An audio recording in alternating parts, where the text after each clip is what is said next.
ನೀವು ಬೆಂಗಳೂರಿನಲ್ಲಿ ಸೈಟ್ ಹುಡುಕ್ತಾ ಇದ್ದೀರಾ? ಹಾಗಾದ್ರೆ ಹುಷಾರ್, ಅರ್ಧ ಬೆಲೆಗೆ ಸೈಟ್ ಕೊಡ್ತೀವಿ ಅಂತ ಹಾಕ್ತಾರೆ ಉಂಡೆ ನಾಮ. ಒಂದೇ ಸೈಟ್ ತೋರಿಸಿ 5-6 ಜನರಿಗೆ ವಂಚನೆಯನ್ನ ಮಾಡ್ತಾರೆ.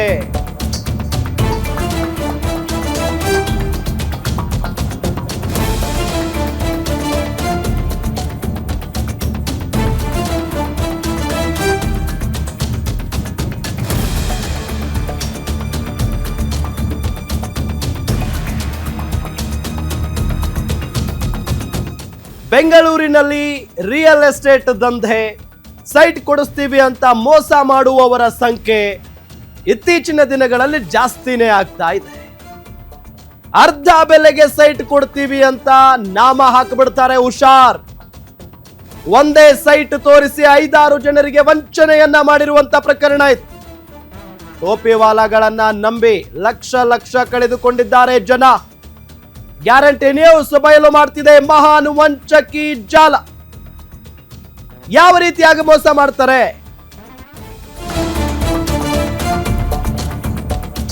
ಈಕೆ ನೋಡೋಕೆ ಸುರ ಸುಂದರಿ, ಆದ್ರೆ ಹಾಕ್ತಾಳೆ ಮಕ್ಮಲ್ ಟೋಪಿ. ಈಕೆ ಅಂದ ಚಂದ ಕಂಡು ದುಡ್ಡು ಕೊಟ್ರೆ ಪಂಗನಾಮ ಗ್ಯಾರಂಟಿ. ಬೆಂಗಳೂರಲ್ಲಿ ಸೈಟ್ ಹುಡುಕ್ತಾ ಇದ್ದವರಿಗೆ ಕಲರ್ ಕಾಗೆ ಹಾರಿಸಿದಾಳೆ ಈಕೆ. 48 ಲಕ್ಷ ಬೆಲೆ ಬಾಳುವ ಸೈಟ್ ಅರ್ಧ ಬೆಲೆಗೆ ಕೊಡ್ತೀನಿ ಅಂತ ವಂಚಿಸಿದಾಳೆ. 22 ಲಕ್ಷಕ್ಕೆ ಸೈಟ್ ಕೊಡ್ತೀನಿ ಅಂತ ನಂಬಿಸಿ ಹಣ ಪಡೆದು ಮೋಸ ಮಾಡಿದಾಳೆ. ನಂಬುದವರು ಇನ್ನೆಂತ ಮುಟ್ಟಾಳ್ರು ಇರಬೇಕು, ಜಸ್ಟ್ ಇಮ್ಯಾಜಿನ್.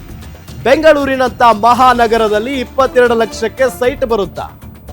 ಸ್ವಲ್ಪ ಯೋಚನೆ ಮಾಡಿದ್ರು ಕೂಡ ಗೊತ್ತಾಗ್ಬಿಡುತ್ತೆ ಇದು ಏನೋ ನಡೀತಾ ಇದೆ ಇಲ್ಲಿ ಅಂತ ಹೇಳಿ. ಅರ್ಧಕ್ಕರ್ಧ ಬೆಲೆಯಲ್ಲಿ ನಿಮ್ಗೊಂದು ಸೈಟ್ ಕೊಡ್ತೀವಿ ಅಂತ ಹೇಳ್ತಾರಂತೆ, ಇವ್ರು ನಂಬಿಬಿಡ್ತಾರಂತೆ. ಜೊತೆಗೆ 22 ಲಕ್ಷ ರೂಪಾಯಿ ದುಡ್ಡು ಕೊಡ್ತಾರಂತೆ. ಅದು ಎಲ್ಲಿರುತ್ತೋ ಏನೋ ತಲೆ. ಬೆಂಗಳೂರಲ್ಲಿ ಸಾಕಷ್ಟು ಜನ ಒಂದು ಸೈಟ್ ತಗೊಳ್ಬೇಕು ಅಂತ ಇಡೀ ಜೀವಮಾನ ದುಡಿತಾರೆ, ಇಡೀ ಜೀವಮಾನ ಅಂತ ಪರಿಸ್ಥಿತಿ ಇದೆ.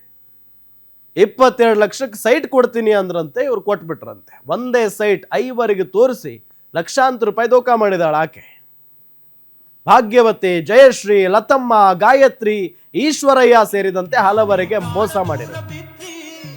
ಈ ಭಾಗ್ಯವತಿಯವರು ಈ ಜಯಮ್ಮನವ್ರಿಗೆ ಹೇಳಿರ್ತಾರೆ, ಜಯಮ್ಮನವರೇ ನಾವು ಹಿಂಗ ಅರ್ಧ ಬೆಲೆಗೆ ಸೈಟ್ ತಗೊಳ್ತಾ ಇದೀವಿ ನೋಡಿ, ನಿಮ್ಗೂ ಸಿಗುತ್ತೆ ಅಂತ ಹೇಳಿರ್ತಾರೆ. ಜಯಶ್ರೀ ಅವರು ಲತಮ್ಮಗೆ ಹೇಳಿರ್ತಾರೆ. ಅದಾದ ನಂತರ ಈ ಲತಮ್ಮ ಅವ್ರು ಗಾಯತ್ರಿ ಅವ್ರಿಗೆ ಹೇಳಿರ್ತಾರೆ. ಹಿಂಗೆ ಬಾಯಿಂದ ಬಾಯಿಗೆ ಹೋಗಿರುತ್ತೆ. ಒಬ್ಬರಿಗೊಬ್ರು ಟೋಪಿ ಹಾಕ್ತಾನೆ ಇರ್ತಾರೆ, ಇವ್ರಿಗೆ ಗೊತ್ತೇ ಇರಲ್ಲ. ಹಾಗೆ ಎಲ್ಲರೂ ದುಡ್ಡು ಕೊಟ್ಟು ಈಗ ಮೋಸ ಹೋಗಿರೋದು. ಭಾಗ್ಯವತಿ ಬಳಿ 22.80 ಲಕ್ಷ, ಈಶ್ವರಯ್ಯ ಬಳಿ 14 ಲಕ್ಷ, ಜಯಶ್ರೀ ಬಳಿ 15 ಲಕ್ಷ, ಲತಮ್ಮ ಬಳಿ 3 ಲಕ್ಷ ಪಡೆದು ಈ ಖತರ್ನಾಕ್ ಲೇಡಿ ಸುಮಾ ವಂಚನೆ ಮಾಡಿದಾಳೆ. ಹೇಳ್ದೆ ಕೇಳ್ದೆ ಈ ತರ ಕೂದಲು ಕಟ್ಕೋಬೇಡಿ, ಅದನ್ನ ನೋಡೇ ನಾನು ತುಂಬಾ ಎಡ್ವರ್ಟ್ ಮಾಡ್ಕೊಂಡಿದ್ದೀನಿ. ಸುಮಾ ಅನ್ನೋರು ನನಗೆ 3 ವರ್ಷದಿಂದ ಫ್ರೆಂಡು, ತುಂಬ ಫ್ರೆಂಡ್ ಆದರು ಅವರು. ನನಗೆ ಸೈಟ್ ಕೊಡಿಸ್ತೀನಿ ಅಂತ ಹೇಳಿ ನನ್ನ ಮನೆ ಲೀಸಲ್ಲಿ ಇದ್ದಿದ್ದೆಲ್ಲ ಬಿಡಿಸಿ ಲೀಸಿಂದ ಅಮೌಂಟು ಮತ್ತು ಗೋಲ್ಡ್ ಒಂದು 180-200 ಗ್ರಾಮ್ ಅಷ್ಟು ಗೋಲ್ಡ್ ಎಲ್ಲನೂ ನಂದು ಪ್ಲಜ್ ಮಾಡಿಸಿ ಸುಮಾರು ನನಗೊಂದು 20-25 ಲಕ್ಷ ನನಗೆ ತೊಗೊಂಡಿದ್ದಾರೆ ಸರ್. ಅವಳು ಫುಲ್ಲು ನನ್ನ ಹತ್ರ ತೊಗೊಂಡಿರೋದೆಲ್ಲ ಕ್ಯಾಶಲ್ಲೇ ತೊಗೊಂಡಿದ್ದಾಳೆ ಸರ್. ಆನ್ಲೈನಲ್ಲಿ ಸ್ವಲ್ಪನೇ ತೊಗೊಂಡಿರೋದು ಅವಳು. ಈ ಥರ ನನಗೆ ತುಂಬ ವಂಚನೆ ಮಾಡಿದ್ದಾಳೆ ಸರ್. ನನಗೆ ನ್ಯಾಯ ಬೇಕು. ತೋರಿಸಿದ್ದಾಳೆ ಸರ್, ಸೈಟ್ ಎಲ್ಲ ತೋರಿಸಿದ್ದಾಳೆ ಅವಳು. ಮತ್ತು ಅದ್ರದ್ದೆಲ್ಲ ನನಗೆ ಇದೇ ಸೈಟು, ಇದನ್ನ ನೋಡಿ ಕ್ಲೀನ್ ಮಾಡಿಸ್ತಾ ಇದ್ದೀನಿ, ಇದನ್ನೇ ಕೊಡ್ಸೋದು ನಾನು, 1 ವರ್ಷದೊಳಗೆ ಮನೆ ಕಟ್ಟೋಣ, ಈ ಥರ ಎಲ್ಲ ನನ್ನ ಹತ್ರ ಬಂದು ಡೈಲಿ ನಾನು ಒಂದು 6 ತಿಂಗಳು ನನ್ನನ್ನು ಬಿಡದೇ ಇರೋ ಥರ ಅವಳು ನನ್ನ ಹತ್ರ ಮಾತಾಡಿ ತುಂಬ ನಂಬಿಸಿದಾಳೆ ಸರ್.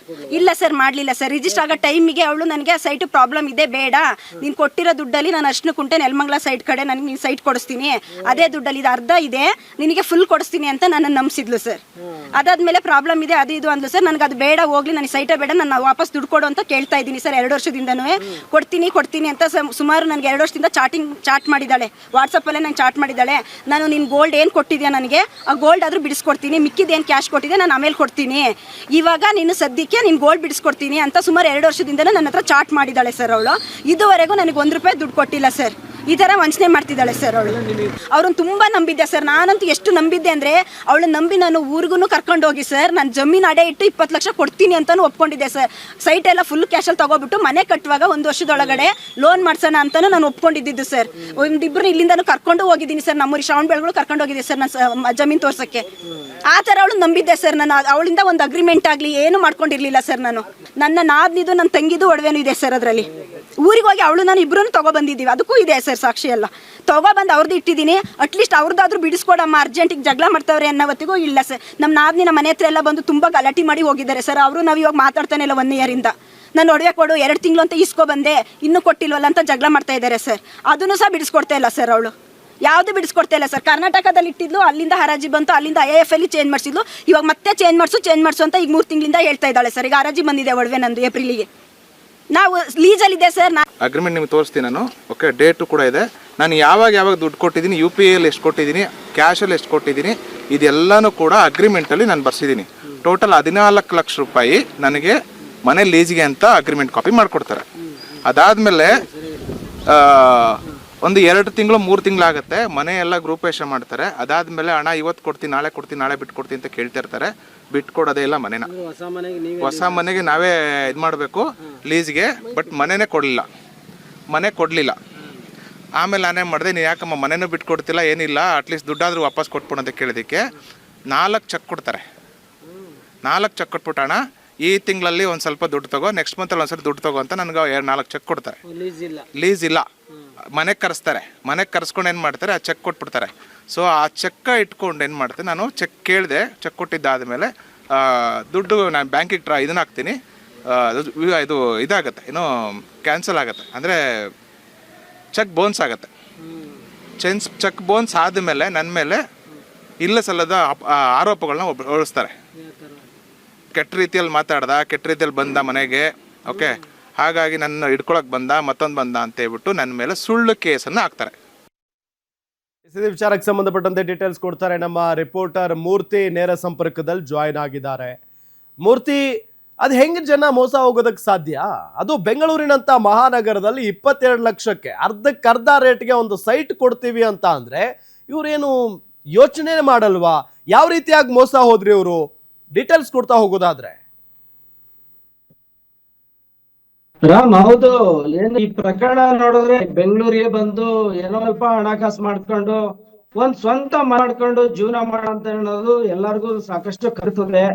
ಅದೇ ರೀತಿಯಲ್ಲಿ ಏನು ಪರಿಚಯಿಸ್ತಾ ಒಂದು ಸುಮಾ ಅನ್ನೋ ಒಂದು ಆರೋಪಿ ಏನಿದ್ದಾರೆ, ಆ ಮಹಿಳೆಯ ಸ್ನೇಹಿತರಿಗೆ ಈ ಏನು ಒಂದು ಮಕ್ಮೇಲ್ ಟೋಕಿರಂತದ್ದು ಸುಮಾರು ಏನೋ ಒಂದು 48 ಲಕ್ಷ ಬೆಳೆ ಬಾಳ್ತ ಒಂದು ಬಾಗಲಗುಂಟೆಯಲ್ಲಿ ಇರುವಂತ ಒಂದು ಒಳ್ಳೆ ಸಂಪರ್ಕ ಇರುವಂತ ಒಂದು ಸೈಟ್ ಅನ್ನ ತೋರಿಸಿ 6 ಜನಕ್ಕೆ ಅಂದ್ರೆ ಅರ್ಧ ಬೆಲೆ ಅಂದ್ರೆ ಒಂದು 22 ಲಕ್ಷ ಆಗ್ಬೋದು, ಈ ಒಂದು ಬೆಲೆಗೆ ಕೊಡ್ತೀನಿ ಅಂತ ಹೇಳಿ 5 ಜನ ಇವ್ರಿಗೆ ಏನು ಬರೀ ಪರಿಸ್ತಾರಂತ ಅದರಂತರ್ಗೇನೆ 5 ಜನರಿಗೆ ಮೋಸ ಮಾಡಿರುವಂತದ್ದು.